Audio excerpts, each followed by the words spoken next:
hurt really bad. I'm sorry. I heard you wince.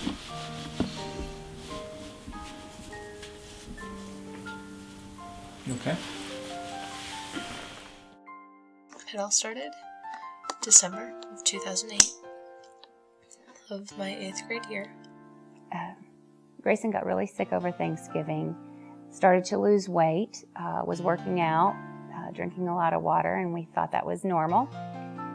And as the weeks progressed, Grayson lost more weight, and then she started throwing up for no apparent reason, no fever, nothing.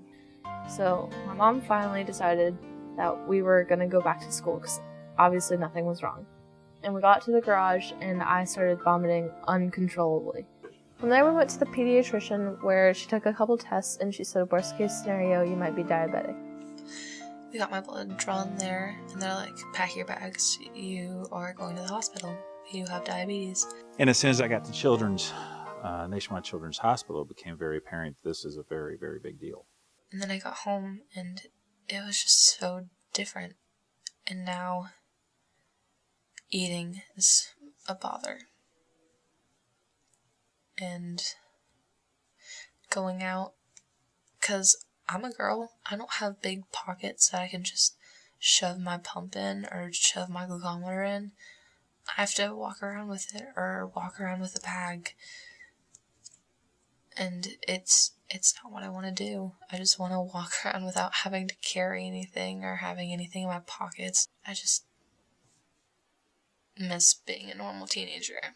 And they can't go to a dance, they can't go to a game, they can't do anything without thinking and processing how the diabetes is going to be impacted by that activity.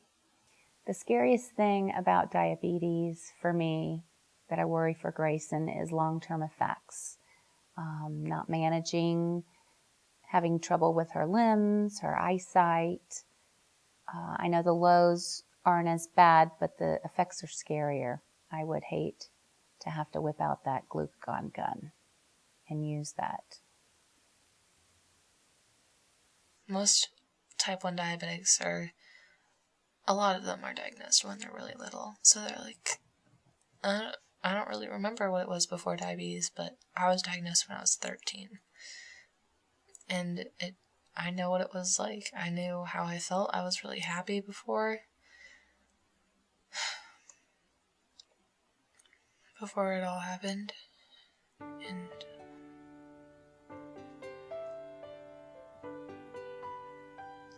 I just wish it could be different sometimes. My biggest hope for Grayson is that they find a cure and she won't have to worry about this anymore. My reaction to diabetes was definitely it could be worse. And the way I handled it was through comedy. I grieve differently than everybody, and it's definitely through laughing. I'd rather laugh than cry. Ladies and gentlemen, please welcome Grayson Wilson.